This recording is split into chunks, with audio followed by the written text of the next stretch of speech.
সবাইকে। আজকে এসেছি একটু মেট্রো বাজার, মেট্রো ক্যাশ অ্যান্ড ক্যারিতে দেখি কি কিনি, তোমাদের পরে দেখাবো। হ্যাঁ,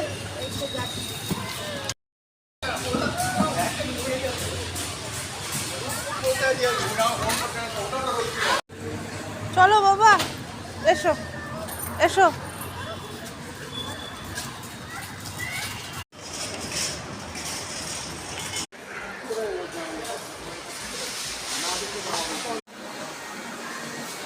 একটা ব্যাগ নিব ভাবছি, আমি একটা নেব আর আমার হাজব্যান্ডও একটা নেবে, তার অফিসের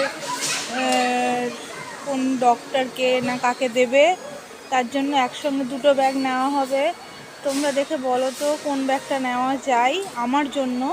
আর অফিসের তো লোকের ব্যাপারটা আলাদা, সে নিজে পছন্দ করে নেবে, তাও আমার মতামত নেবে, কারণ লেডি ডক্টর যেহেতু, সে কি নেবে একটা লেডির মতামত তো অবশ্যই চাই। আমার এই ব্যাগটা বেশ ভালো লাগছে, তোমাদের কেমন লাগছে জানিও।